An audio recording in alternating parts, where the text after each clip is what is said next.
mwakijwe n'ubuntu kubwo kwizera, ntibyavuye kuri mwe, ahubwo ni impano y'Imana. Ntibyavuye no ku mirimo, kugira ngo hatagira umuntu wirarira. Kuko twirukanaga abadayimoni mu izina ryawe, maze cyabaye ko batari bazi gukiranuka kw'Imana. Oya, ahubwo ngo kuko batari bazi gukiranuka kw'Imana uko ari, bagerageje kwihangira gukiranuka kwabo ubwabo, bituma basuzugura gukiranuka kw'Imana. Niyo uri gusenga ukumva utari uranabyumva, ukumva nyine ntumeze neza, bwira Imana ko utameze neza. Dukiza itabitewe n'imirimo yo gukiranuka twakoze, ahubwo kubw'imbabazi zayo. Ari byo byitwa ku byago bwa kabiri. Akeneye kudusobanurira, akeneye ko tumenya ko ari we wenyine udufitiye imbabazi, ni we wenyine dukwiye kugira ibyiringiro, maze twamutura amaganya yacu yose, maze twamutura agahinda kacu kose.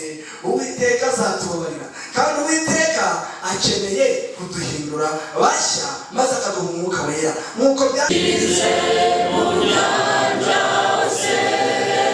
Yesu agiye kuza, yivugirize no mu bikombe. Yesu agiye kuza, ari hafi, umwami agiye kuza.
kubibona tugiye kumara ibyumweru bibiri tureba insanganyamatsiko y'ibyigisho igira iti araje ntibigitinze.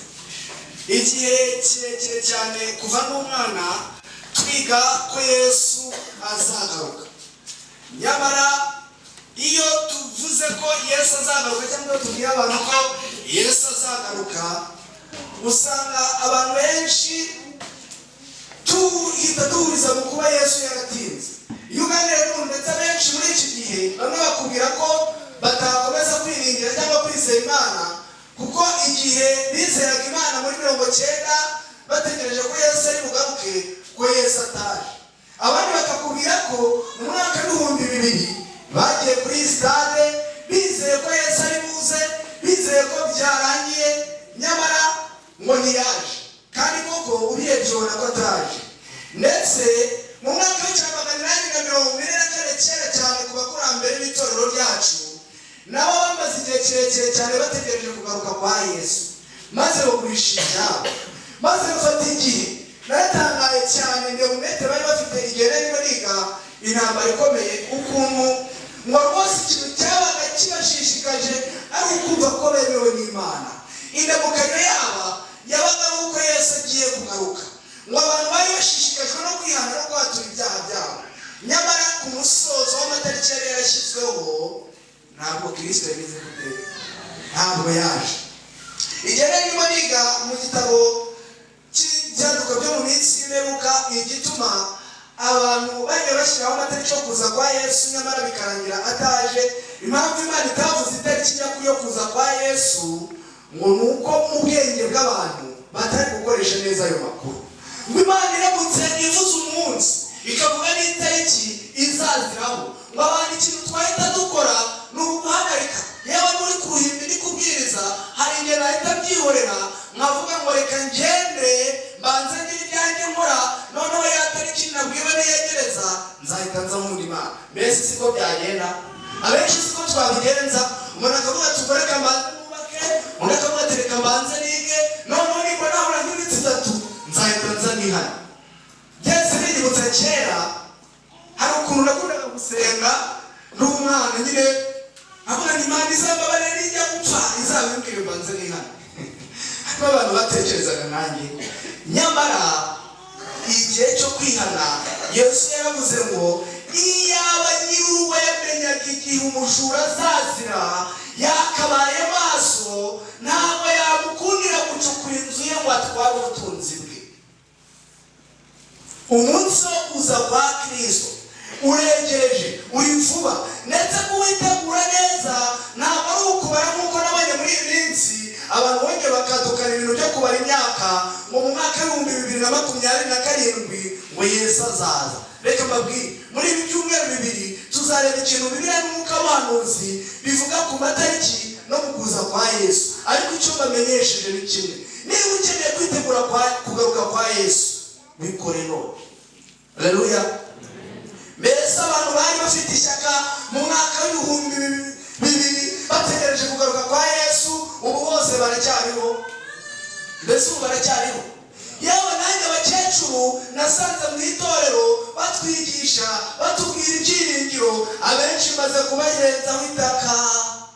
Ni bangahe w'abakecuru mwasangaga yicaye hariya, undi ukamubona yicaye hariya? Haracyarimo bangahe? Haracyarimo bangahe?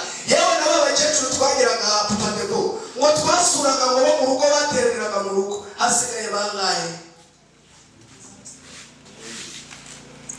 Muri kubyumva? Ese urupfu rurimo ruratwara abakecuru gusa? Rurimo ruratwara abakecuru gusa? Noneho tuvuge tuti rero ngo jewe ndacyari umujene, ndacyafite imbaraga, ubwo rero ibintu byo kuvuga ngo ndihana reka mbe nitonze, nanjye ningira imyaka wenda nk'abavuyaga batangiye kuzana imvi, ningira imyaka se wenda nk'abandi bakecuru bari mu rusengero, ubwo nzihana. Ejo bundi abantu bari bagiye gusenga mu karere ka Rubavu, umuryango ushimishije, umugabo, umugore, abana bajya mu modoka baravuga bati tugiye gusenga, tugiye kureba ibyiza by'Imana, tugiye guhimbaza. Maze igihe bari barimo barataha bahuye n'impanuka ikomeye, impanuka iteye agahinda. umugabo n'abana be uko ari batatu bose bapfira muri iyo mpanuka. waba yarakweretse iyo modoka n'abanyamakuru barayirebaga bakabaza bose iyi ni imodoka cyangwa ni ibintu by'ibisigazwa utamenye icyo ari cyo. ntabwo bari abakecuru, bari bakiri bato. mbese abo bantu bakongera bakihana? ubu hari ukuntu babigenza bakavuga bati uko twapfuye tugiye gusenga, ubu hari ukuntu Imana iri bubigenze bakongera bakihana. icyaba cyiza ni uko baba barahoranye umwiteguro. niba bari bafite umwiteguro mu mutima bavuga ngo araje n'ibigitinze, bamwiteguye bavuga bati Kristo twaragutegereje ariko igihe kigiye kugera maze utwitwarire mu gihe cy'igitondo cy'umuzuko ngo bazakamuka vuba vuba maze bazuke ngo kandi bazagera mu rugo bari bagipfa. Haleluya. cyangwa tukagira ibyiringiro nk'ibyo ngibyo. nyamara twasomye mu gitabo cy'ibyahishuwe mu gice cyaho cya 22 ahanditse amagambo avuga ngo, mu gitabo cy'ibyahishuwe igice cyaho cya 22 dore ndaza vuba nzanye ingororano ngo ngororere umuntu wese ibikwiriye ibyo yakoze. Haleluya. ntabwo batubwiye ngo ndaza vuba nzanye ingororano maze rwose niba ukuntu ababyeyi bawe bakunze itorero bakagutoza Imana, maze niba ukuntu korari yawe yakoze umurimo abantu bakabatizwa abantu bakihana, maze ngo wenda babe baravuze ngo dore ndaza vuba, maze ukuntu abakuru b'itorero bari umwanya muyobora itorero neza, maze mbaho ubugingo oya dore ndaza vuba nzanye ingororano ngo ngororere umuntu wese ibikwiriye ibyo yakoze.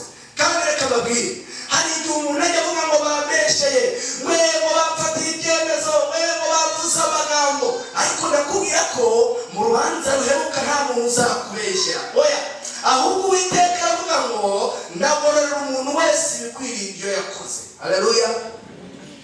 none siyo tugeze kuri iyi ngingo mu byigisho by'ishuri ryo ku isabato ko twari turimo turiga bakatubwira ko abayuda ngo bagiye bagahukira mu mirimo, maze ikintu cyitwa kujabika bakicara mu rusengero bari gucunga ngo ese bajabitse barimo baracunga bajabitse, barimo baracunga bazabitse. ese aho ntabwo waba uri mu rusengero nawe umeze nk'ufite ibyo uri gucunga? bari kuko mbona abantu barangaye. hari abantu baba bari mu rusengero ukaba wamubaza umubare w'abantu barangaye mu rusengero, ukaba wamubaza umubare w'abasinziriye mu rusengero, ariko ntabwo ikintu Imana izakugororera ari uko warebye cyane maze ukabona abantu barangaraga. oya we mushaka kuba wareta kubabwira ati mutuzi mwiza umukiriza rw'iyi. oya nubwo ari byiza gukemura abantu, ariko ibyo byonyine nta kintu byagira gute, nta kintu byakumarira. abandi bacitse intege, bararambitse. isi yaturemereye iradusaba ibintu bikomeye, nyamara iki gihe dufite ibitotsi bimeze nk'amakashi, iki gihe dufite ubute buteye ubwoba. umuja w'Imana Elena White yaranditse mu gitabo cy'ibyaduka byo mu minsi y'imperuka ku cyigisho cya mbere, icyigisho yise yahaye umutwe w'amagambo ukomeye ngeraho ngatangara, kiravuga ngo akaga gaheruka k'isi. akaga gaheruka twakuze twumva batubwira ngo ibyiza biri imbere. hari n'indirimbo zavuga ngo ibyiza biri hehe, ubu ni nawe akongera akatubwira ko ibyiza biri imbere. ibyiza biracyari imbere. umuja w'Imana nawe yaranditse mu mwaka w'1914 arandika ngo ubwoba rusange bw'ahazaza. ubwoba rusange mu mwaka w'1914 nabo bari bafite ubwoba bw'ahazaza. yaranditse ngo ibihe bya none ni iby'ishiraniro kurusha kwaguhebuje ku mitima yose. abayobozi n'abategetsi, abafite inshingano zo mu myanya yo hejuru kandi yiringirwa, abagabo n'abagore b'inzego zose bashinzwe gutekerereza abandi, bahanze amaso yabo ku bimenyetso by'igihe turimo. abayobozi bahanze amaso, abantu bari mu myanya yo hejuru bagize gute? bahanze amaso. ariko mu gikintu cyambabaje ku mukobwa cyangwa se ku itorero ry'Imana, ku muntu w'Imana uko ameze, igihe abategetsi, igihe abahanga bahanze amaso ku by'igihe turimo, mwumve twe kuko tumeze nk'itorero ry'Imana. haranditse ngo ibihe by'umubabaro biregereje. twugarijwe mu buryo budakebakeba n'igihe cy'amakuba. Amakuba atarigeze kuba uhereye amahanga yabereyeho, none twimereye nk'abakobwa basinziriye. Murumva muhabara kuri hano. Abayobozi n'abandi bahanga bo hanze bari maso, bari kureba imbere. Nari ndi kwiga ukuntu umuryango w'abajesuiti ukora, ukuntu bashobora gutegura ibintu byo mu myaka 200 iri imbere. Ariko byagera ku itorero ry'Imana ngo twimereye nk'abakobwa, mbese tuzasinzira tugeze ryari? Haleluya. Ariko noneho kuko Imana idukunda ikabona ko dusinziriye, bazaniye ubutumwa bw'ibyiringiro, bazaniye ubutumwa bw'ihumure buvuga ngo usinziriye we kanguka uzuke, Kristo aho uko kumurikira. Haleluya. Uyu munsi tugiye kwiga, twari turi mu ncamake y'ibyo tuziga. Ntuzacikwe, uzaze dukurikirana ibyigisho byinshi. Uyu munsi tugiye kwiga icyigisho cyiza cya mbere kivuga ngo irembo ry'agakiza k'abanyabyaha. Muri Yohana mu gice cyaho cya 10 ku murongo wa 9 hari amagambo avuga ngo ni irembo, umuntu niyinjira muri njyewe azakizwa. Haleluya. Umuntu winjira muri Kristo wenyine ari byo rembo nyakuri abasha gukizwa. Ubu muri aka kanya ushobora gukizwa, ushobora kubona umubare w'abantu Yesu agiye kuzaza kureba. Mu Efeso igice cya 2 ku murongo wa 8 n'uwa 9 haranditse ngo mwakijijwe n'ubuntu kubwo kwizera, ntibyavuye kuri mwe ahubwo ni impano y'Imana, ntibyavuye no ku mirimo kugira ngo hatagira umuntu wirarira. Iyo Imana yatangaga agakiza ikagashingira ku mirimo twakoze, hagombaga kuboneka intambara, hagombaga kuboneka iki? Hari igihe nyareba mu cyiciro cyaje turimo abantu bagakora bagahabwa impeta, za mpeta batanga z'ubumenyi zishinzwe kugaragariza abana ko bahawe impeta cyangwa kuba umuntu afite ubumenyi n'ubuzobere. Ariko ukabona intambara zavutse, wongera ntabwo bazimpaye, wongera ntabwo bazimpaye. Yewe hari n'abantu bahita bafata icyemezo tugoje yanyu mu njyane njye sinzagaruka. Ubwo mwahaye n'uzi impeta njye ntimuzimpe njye sinzagaruka.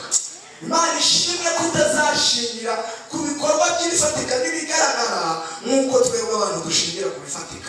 Iyaba byazanira gutyo byazana intambara, ariko twakijijwe n'ubuntu bwo kwizera. Haleluya.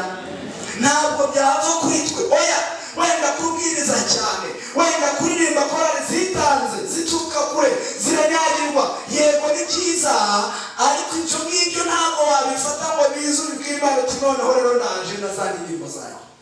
Yewe hari n'abantu ngo bageze imbere ya Yesu baramubwira ati ko twirukanaga abadayimoni mu izina ryawe, maze Yesu arabegera arababwira ngo ntabwo yigeze impaka nabo, ngo babwire ngo murabeshya, ntabwo mwigeze mubikora.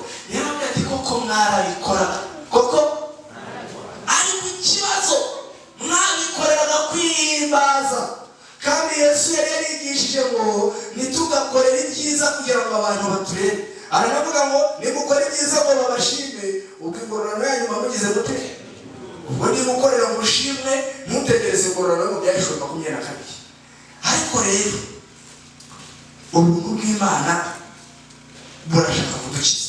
Umuja w'Imana Ellen G. White yaranditse mu rwibutso n'integuza rwo ku itariki 3 z'ukwa 1889 nta n'umwe ku ijana usobanukiwe n'icyo gukizwa kubwo kwizera bivuze.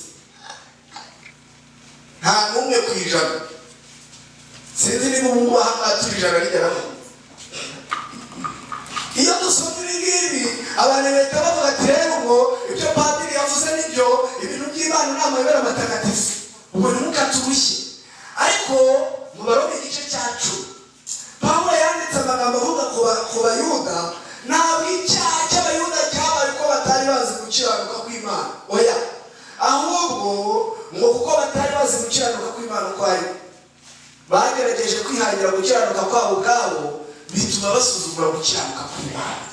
None iyo nta n'umwe ku ijana muri twe gusobanukiwe n'ibyo gukizwa kubwo kwizera bivuze, dufata umwanya tugasenga, dushyiraho ibihe by'amasengesho, cyangwa duhita tuvuga tuti ngo ubwo rero iyo turi mu birundo nzayatanga, muzandebere ko ibyuma byapfuye nzabikoresha, muzandebere ko nta muntu urwaye nzagusura. Yego ibyo ni byiza, iyo ni imirimo, ni imbuto ziranga abantu babana n'Imana.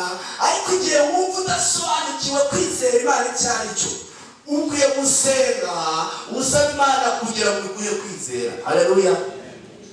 Ariko hari umubwiriza nkunda cyane akunda kutubwira iyo ari kwigisha ngo niba uri gusenga ukumva utarimo uranabyumva ukumva nyine ntumeze neza, bwira Imana ko utameze neza. Niba wumva utizeye Imana, bwira Imana ko utizeye Imana. Wijya kubwira Imana ati Imana rwose urabizi turakwizera ariko tukabikora bikanga. Niba wumva ibintu bidasobanutse dukwiye kwiga kubwiza Imana ukuri. Haleluya. Umuntu wese utaragera ku rwego rwo kubwiza Imana ukuri ntabwo ashobora gukira, kuko ikibazo ufite si cyo ubwira Imana. Urwara umutwe ukakuzengereza ukarara udasinziriye ukabyuka ugasenga ati turagushima ko turinde ijoro rikaba ryagenze neza udufashe no mu mirimo. Amen. Bahita ufata telefone ugahita uhamagara Rwibutso. Rwibutso we uraho yego yewe ntabwo nararwaye umutwe wanyishe naraye nabi kandi umugore wanjye ubwo nawe yararwaye kandi ubwo n'abana nabo muri iyi minsi ukamurondorera ibyo bibazo kandi bamaze kuyibwira ko bigenda neza. Ari Rwibutso ari Imana uri kugira icyo agufasha muri ibyo bibazo ninde. Dukwiye kwiga kubwiriza Imana ukuri. Rero batirere yavuze ngo nta n'umwe kwija gusobanukirwa n'icyo gukizwa kuko kwizera bivuze ntabwo avuze ngo ubu uri umuntu w'intyoza uzahagarara gusobanurira abantu bose babyumve bikirize bati turabyumvishe. Oya, ahubwo ari kudusaba gusanga Imana n'ubwo bujiji bwacu twebwe tuti reka niyo bari kwigisha ibyo gukizwa kuko kwizera manumva ntabyumva ukeneye kumusobanurira ibyo maze kuko Imana ikunda imitima itaryarya ikareba iti umwana wanjye arabangamiwe amerewe nabi akeneye gusobanukirwa akeneye kumenya ibijyanye no kwizera. Uko kwizera rero ngomba kukumwigisha. Haleluya. Ukeneye gusobanukirwa ko kwizera Imana ari yo shingiro ryonyine kandi kugira ngo uyizere nuko nyine umenye ko ari iturwa amaganya yawe maze ukayibwiza ukuri. Imana yacu niyo kwizerwa. Mwitangira igice cya 2 ku murongo wa 7 niyo yabyikoreye. Ntabwo Imana ijya kukurema Rwibutso yari ahari. Ahari uramureba ukabona yakemura ibibazo byawe, ahari harimo umurebe ukabona yabikemura. Ariko Imana ijya kukurema yarabanje irabyitegereza irakurema kandi yonyine. Uwiteka Imana irema umuntu mu mukungugu wo hasi imuhumekera mu mazuru umwuka w'ubugingo maze umuntu ahinduka ubugingo buzima. Haleluya. Uwiteka wenyine yarabyikoreye afata umukungugu afata igitaka arakibumba agihindura ubugingo buzima. Mbese wari uzi ko hatari n'imbaraga y'Imana uri umukungugu gusa, ariko Imana yonyine yije ibasha gufata wa mukungugu ikawuhindura ubugingo buzima.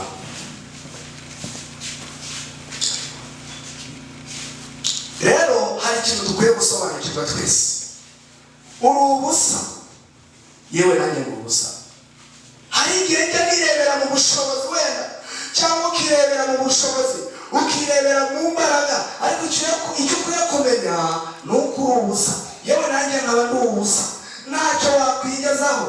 Ariko se ibyo ngibyo ufata akanya ko kubizirikana ukamenya ko ntacyo wakwigezaho, ujya ubitekereza ukavuga uti burya ntabwo ubugingo buhoraho nabwigezaho ngo bikunde.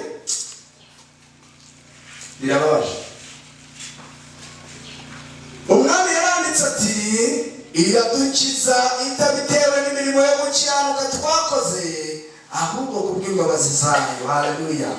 Iradukiza itabitewe n'imirimo yo gukiranuka twakoze ahubwo kubw'imbabazi zayo idukirisha kubuhagirwa niko kubyarwa ubwa kabiri ikadukirisha no guhindurwa bashya. Haleluya.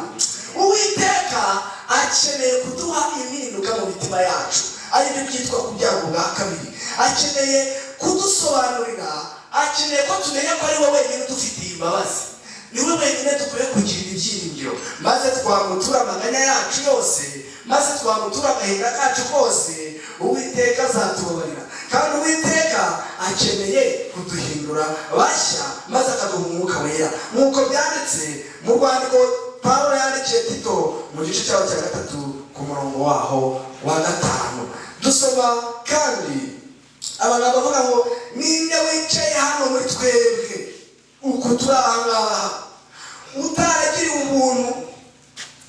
Hari umuntu wavuga uti njyewe ibyo bintu by'ubuntu bw'Imana ibyo iyo ni imitwe muteka, iyo mitwe mujye mwituvanaho, dore ko abadive muri abanyamitwe niko bajya bavuga. Iyo ni imitwe. Hari umuntu uraho utagira ubuntu? Mbese ninde uraho udakunda kugirirwa ubuntu? Umuntu wumva ibintu byose yabikura, hari urimo? Nawe wabona. Nyamara n'indaya vyaha zisambana, yewe n'ibisambo ruharwa, Kristo yagira ubuntu. Kandi mwibuka ko igisambo ku musaraba kimwe cyabwiye Yesu kiramujoga kiti, ngaho rero reka niba uri umwana w'Imana ngaho ikize natwe turikize. Maze ikindi gisambo kiravuga kiti, oya, wowe nanjye ko turi kuzira ibyo twakoze. Wumvishe umuntu wasobanukiwe uwakwiye kwiringira uwo ari we. Wowe nanjye ko turi kuzira ibyo twakoze. Wowe niba utangiye gusobanukirwa bya bindi bijyanye no gukizwa kubwo kwizera. Uyu nguyu wari marazira iki? Ntabwo yaburanye, arangije aravuga ati, kandi rata uzanyibuke. Kwiye kumenya ko Yesu yakwibuka. Haleluya. Yesu yakwibuka kuko niwe rembo. Ariko kandi mu Baroma mu gice cyaho cya 3 ku murongo wa 23 no 24 handitse ngo bose bakoze ibyaha maze kubw'ubuntu bwayo ibatsindishiriza ntacyo batanze. Haleluya. Bose bakoze ibyaha maze kubw'ubuntu bwayo ikadutsindishiriza nta kintu twishyuye. Mana ishimwe ko itari kutwishyuza, kuko iyo biza kuba kwishyura ndahamya ko ntari kubona icyo nishyura, kandi nawe ntabwo wari kukibona. Ariko Imana yacu yo ntabwo itwishyuza. Ubwo buntu rero bw'Imana utagira ngo wenda bizakugeraho uko watanze amafaranga cyangwa ikindi gihe, ahubwo ubwo buntu nibwo bwaguteye kuza muri aya materaniro. Haleluya. Burya ubuntu bw'Imana nibwo bwatumye imvura igwa ikaba ari na nyinshi, ariko umutima ukavuga ati ko wanyarutse ugasindagira ukagera ku rusengero. Ubwo buntu nibwo bwakomeje kukubwira buti rero nyabuna wijyama, wenda nuvuga ngo uri bwumvira kuri radio uri businzire, nyaruka genda ujyeyo. Ubwo buntu rero iyo butumye uza mu materaniro nk'uku buba bukeneye ko umutima wawe ukizwa, si ukugira ngo umuryango wawe ukizwe ubyumve neza, oya, ahubwo igikenewe nuko wakwemera agakiza, nuko wakwemera kwihana ibyaha byawe. Uramutse utabyemeye ntacyo wakora ngo kimenye Imana. Abenshi turaza mu rusengero tukaririmba ko Yesu agiye kuza, ko aje bitagitinze, ko tumukunda, ko tumwiringira, ko tumwisunga. Ariko igitangaje kandi kibabaje nuko tubivuga gusa bikarangira nta kubishyira mu bikorwa. Yesu arababwira rero ngo murondora mu byanditswe kuko mwibwira ko arimo mufite ubugingo, ariko nibyo bimpamya. Ntabwo Yesu yigeze avuga ko ibyanditswe byera kubirondora ari ugutakaza umwanya. Hari n'abantu bahise baduka mu gihe cya Martin Luther bitwaga ba Thomas Munzeri, baravuga bati rero ibintu byo gusoma ibintu by'inyuguti nica, ariko umwuka atanga ubugingo. Baturekewe nuzuye umwuka wera, kandi umwuka bararanganiriza ibyo byaba Bibiliya si ngombwa. Oya, ahubwo Yesu aravuga ngo ibyanditswe byera nibyo bihamya Yesu. Niba ibyanditswe byera bitari kukujyana kwa Yesu, urimo urafudika, urimo uranga kujya aho Yesu ari. Ibyanditswe byera birakubwira ko uri umunyabyaha, birakubwira ko imirimo yose wakora nta kintu na kimwe yakugezaho, ariko birakubwira ko Yesu yishyuye umwenda wose wagombaga kwishyura. Urwego rwa mbere rwa Yohana igice cya 9 handitse ngo ariko nitwatura ibyaha byacu niyo yo kwizerwa, kandi kiranukira kutubabarira ibyaha byacu no kutwezaho gukiranirwa kose. Nyuma y'ibi rero umwuka w'Imana akoresheje abamarayika, ubabariwe yoherezwa mu rugo rw'Imana ari rwo torero, bityo buri wese abarenzwe. Haleluya. Nigira aho ngaho rero uri muri iryo rembo rya rindi nababwiye ngo ni irembo ry'agakiza k'abanyabyaha. Yesu yamaze kukubabarira arakuza hano mu itorero. Burya nawe niba wari uririmo ariko utarababarirwa n'Imana, wari uri hanze y'itorero, ariko aka kanya Yesu arashaka kukurindira mu mukumbi. Hari abantu barimo baravuga ngo mfite izindi ntama ariko nazo zisumba ijwi ryanjye maze zize. Abo ni bo barimo baravuga, abo ni wa wundi ndi kugutuma kurarika ngo nawe se maze twese twinjire mu isano y'itorero ry'Imana maze tukundane. Ugeze muri iryo torero rero yigishwa biva ku mutima ubushake bw'Imana, kandi akayikorera adahatwa se cyangwa se ngo birirwe gusenga kwe muri we yumva ari inshingano. Abo ni abakristo dukeneye. Muri ibi byumweru bibiri Imana ikeneye kudusiga turi abakristo bajya mu bavuna nta kudukurura, batanga icyacumi nta kudukurura, basoma Bibiliya nta kudukurura, biga ibyigisho nta kudukurura, bitewe n'uko tuba dufitanye isano na Kristo. Rero mu by'ukuri umugambi w'Imana w'agakiza usorezwa mu gituro. Iyo tumaze gupfa tukaba tugiye dupfana ibyiringiro. Nyamara Yesu hawe yabwiye ngo ntumureho kuko ntarazamuka ngo njye kwa Data, ahubwo jya kubwira bene Data. Umukiza wacu yarazutse, nk'uko yazutse niko azazura abo yakijije. Yesu yaravuze ngo ninjye kuzuka n'ubugingo, unyizera nawe yaba yapfuye azongera abeho. Reka mbabwire, niba ufite ibyiringiro mu Mana, niba uri inshuti na Yesu, nubwo wavuga ngo Yesu yaratinze baratubwiraga ngo araza vuba, wowe niyo wapfarata Yesu azakuzura nk'uko yazutse, maze muzibanire mu bwami. Yesu azakuzura muzibanire mu bwami. Maze rero kandi intumwa y'Imana Yohana yaranditse ngo nuko mbona igisa n'ikiyaga cy'ibirahure cyangwa inyanja y'ibirahure kivanzemo umuriro, banana batsinze cya gikoko igishushanyo cyayo, kandi batsinze wa mubare uranga izina ryacyo. Bari bahagaze ku kiyaga cyangwa se ku nyanja y'ibirahure, bafashe inanga bahawe n'Imana, baririmba indirimbo ya Mose umugaragu w'Imana n'indirimbo y'umwana w'intama. Muvandimwe, nawe Yesu arifuza kukugeza mu bugingo buhoraho mu ijuru, mu ngororano yacu, mu ngororano yagenewe abantu Imana yatsindishije. Kandi Imana yacu ikeneye ko, nk'uko dusoma mu Baroma igice cya 5, ngo ariko Imana yatweretse ukuntu idukunda igihe Kristo yadupfiraga tukiri abanyabyaha. Umuntu wese uzatakambira izina ry'Uwiteka azakizwa. Kuva Yesu yarapfuye kubera urukundo Imana idukunda, nutakambira izina ry'Uwiteka uhumure uraza gukizwa, kandi uzabona ubugingo buhoraho nk'ingororano yacu. Nukuri ndababwira yuko uwumva ijambo ryanjye akizera uwantumye aba afite ubugingo buhoraho, kandi ntabwo azacirwa w'iteka, ahubwo aba avuye mu rupfu ageze mu bugingo. Niba rero nawe wifuza iyi mpano, ukifuza kumenya Yesu, ukwiye kujya wiga ibyanditswe byera, kuko nibyo bikoreshwa mu guhindura umuntu, maze akagera ku rwego aba akiranutse, afite ibimukwiriye byose ngo akore imirimo myiza yose. Nawe rero ndagira ngo mubwire ko niba ukunda gukurikira Imana ukaba ushaka ubugingo buhoraho, ariko unareba inyuma ushaka gufata n'ibyiza, ntabwo byashoboka. Yesu yaravuze ngo nawe ufashe isuka ureba inyuma ushobora kumukurikira. Urasabwa guhitamo kimwe. Mbese urasabwa gukurikira Yesu winjire mu irembo, cyangwa se urasabwa gusohoka mu irembo? Hari abantu bumva baba mu irembo batandaraje akaguru kamwe kari mu rugo, akandi kaguru kari hehe, kari hanze. Ngo ntawamenya. Ananiya na Safira bashakaga kuba mu rugo no hanze, igice kimwe mu rugo ikindi gice hanze. Ariko iyo ushatse kuba hombi birangira ubaye hanze. Nta muntu ujya uba hombe mu nzu no hanze ngo bikunde, uba hanze. Ariko uhisemo kuba mu rugo urahaguma by'iteka, kandi ukazabona ubugingo buhoraho. Ibyo rero nibyo Yesu aturarikira. Birashoboka rero ko twinjira mu rugo, kandi mu rugo iwacu ni mu ijuru, mu gihugu gitemba amata n'ubuki. Mose yakibonye maze agira ibyiringiro avuga ngo nubwo nageze muri Kanani yo mu isi, ariko nkaba ngiye kuzajya mu ijuru, ibi ntacyo bitwaye.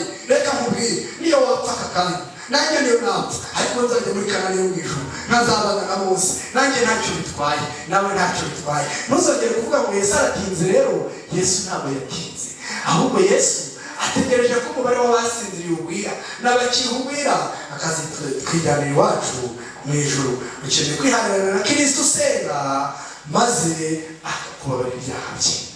Muri aka kanya hari umuntu uvuze ati nari maze igihe kirekire numva nshaka gukurikira Imana, ariko mwumva umutima uri kumbwira ngo dore umaze igihe kinini mu itorero, ubwo se wavuga ko abantu bakubonye se ubwo bavuga ko wihaniye. Ariko ubonye ko ari nawe yavuze ko nta n'umwe ku ijana usobanukiwe no gukizwa kubwo kwizera. Ubwo rero niba mu ijana wowe ufashe icyemezo cyo kwikurikira Imana, abo bandi 99 bihorere, wikurikire Yesu, abandi bareke.